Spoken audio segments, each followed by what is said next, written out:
The objective for this presentation is rights of proof, both direct and indirect method. The topic is writing proofs.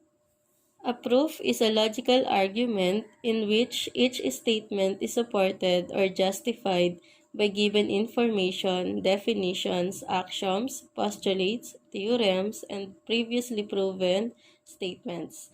And there are two ways of proving the direct and indirect proof.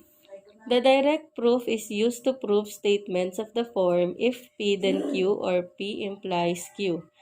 This method takes an original statement P which is assumed to be true. Ito yung hypothesis natin. And is used to show directly that the other statement Q or the conclusion is true. The steps to follow for direct proof is, number 1, assume the statement P is true. So, the first step is to assume that the hypothesis is true. And then, number 2, use what we know about P and other facts as necessary to deduce that another statement Q is true. That is show P implies Q is true. Example number 1. If n is an odd integer, then n squared is odd. So, in this conditional statement, the P or the hypothesis is n is an odd integer. And the Q or the conclusion is n squared is odd. So, in proving, meron tayong given and need to prove. So, our given is the P, which is n is an odd integer. And we need to prove that the square of an odd integer is odd. For the solutions or for the proof, assume that P is true. So, this is our first step, right? Assume that P or the hypothesis is true. Since true ang n is an odd integer, so kailangan natin mag-assign ng value for n. So, we'll let n equals 2k plus 1. Ma'am, bakit po 2k plus 1? Bakit hindi number na 3, 5? Okay, kasi si 2k plus 1, nire-represent niya lahat ng odd number. Bakit 2k? 2k kasi po, ang even number ay divisible by 2. Always true yan. Ang even number ay divisible by 2. Plus 1, kasi po ang odd number naman ay lagi kapag dinivide by 2 ay may remainder na 1. Ang sabi dun sa proof natin, kailangan daw i-square. So, let's square this 2k plus 1. Squaring odd integer, the result is n squared equals 4k squared plus 4k plus 1. Okay. Balik tayo sa una. Ang odd integer ay nagre-represent o nire-represent ng 2k plus 1. So, kailangan yung square ng n, ganun pa din ang itsura, 2k plus 1. O kaya kahit na ibang letra. So, paano natin magiging 2k plus 1 itong 4k squared plus 4k plus 1? For the first two terms, let's factor out 2. It will become the square of n equals 2 times the quantity of 2k squared plus 2k plus 1.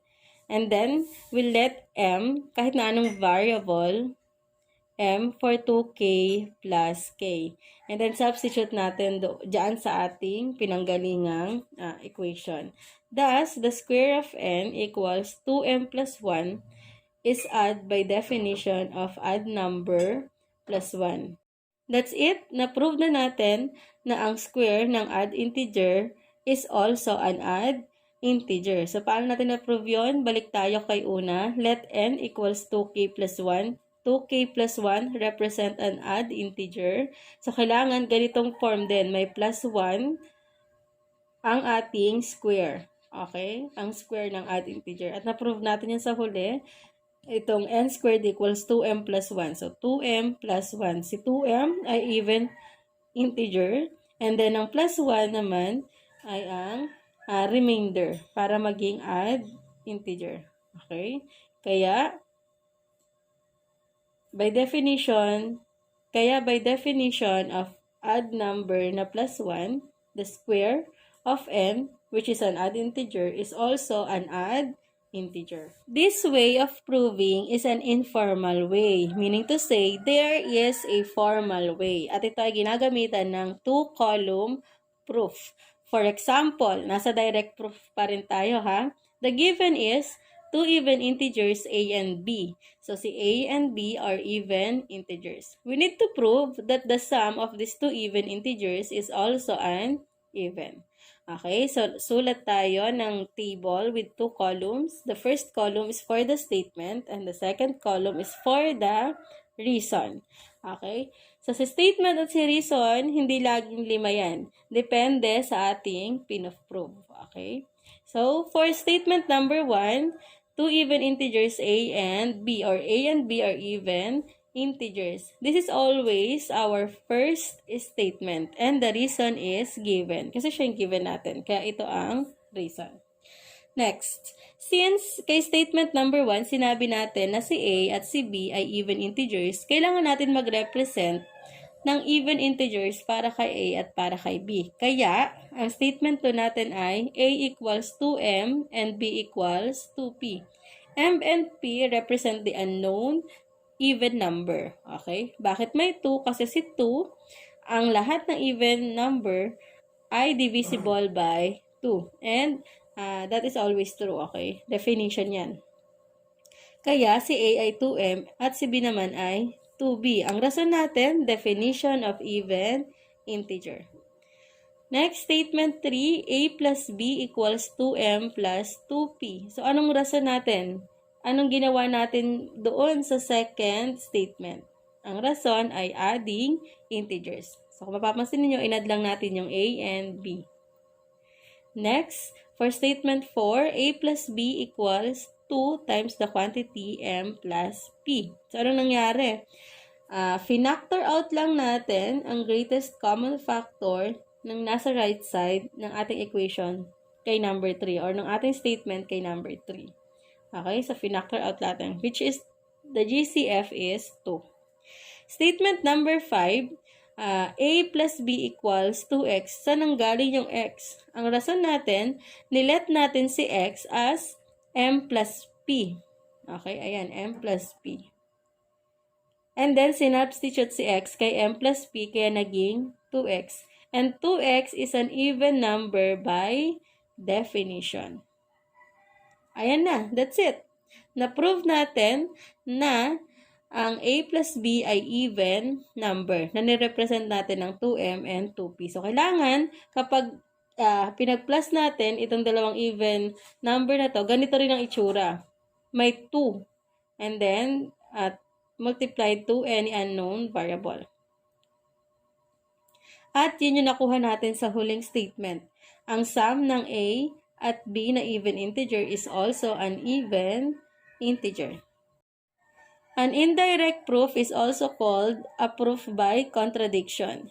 Given a premise P and a conclusion Q, an indirect proof would assume that Q is false. Kanina kay direct proof, we assume that the hypothesis or P is true. Ngayon naman, kay indirect proof, we assume that Q or the conclusion is false. For the steps, number 1, assume the opposite of the conclusion of the statement. So the question is, what if the conclusion is not true? And for the second step, proceed as if this assumption is true to find the contradiction. The question is, how can you prove that the conclusion is false? Kay step 1 kasi, we assume that the conclusion is not true. So, paano natin ipoprove ngayon na not true itong ating inassume kay conclusion? Remember, kay indirect proof, hindi ibig sabihin na ang conclusion o inassume natin ang conclusion na not true ay false na. Ibig sabihin, magkaiba ang definition dito ni not true at ng false. The truth and falsity of statements are opposites. If truth exists, then falsity cannot exist and vice versa. This means that a statement cannot be true and at the same time false. If the statement is proven true, then it cannot be false. And the other way around. For example, the given is angle A and angle B are complementary angles. And we need to prove that angle B is less than 90 degrees. Para mas maganda lang yung ating presentation of proving, gamit tayo ng table. Pero itong way of proving na to ay informal. Okay? So for the statement 1, ayan, sabi kay first step, assume that the conclusion is false. So kailangan baligtarin natin itong kailangan nating i-prove na si B ay less than 90 degrees. Kaya magiging angle B is greater than or equal to 90 degrees. Okay, kasi inassume natin, ang conclusion natin ay false. At itong contradiction natin ito ay true. Sinabi kay given na si angle B at si angle A are complementary. Therefore, their sum is equal to 90 degrees. And this is our second statement. Ang rason natin ay by definition of complementary angles. Na ang complementary angles, ang sum ng dalawang angles ay 90 degrees. Then, solving it by addition property of equality, o i-transpose natin yung angle A sa right side ni equal sign, it will become angle B equals 90 degrees minus angle A. Ayan. Solving for angle B by APE or addition property of equality. Observe that in this statement, B cannot be greater or equal to 90 degrees. So, hindi pwedeng ang maging value ni B ay mas mataas o equal to 90 degrees. Na ipinapakita ng statement na to na yung assumption natin sa taas, yung unang statement natin, na angle B greater than or equal to 90 degrees is not true. Therefore, ang conclusion natin ng kailangan natin i-prove na angle B less than 90 degrees is true. And this is how to prove by indirect proving using an informal way. So again, ulitin ko lang, kay direct proving, we assume that the hypothesis or P is true. Kay indirect proof naman, we assume that the conclusion is false. For your assignment, do page 34 of your math self-learning modules, learning task number 3. A and B. Lahat yan ay gagawin. Ipasa sa ating Google Classroom. Thank you!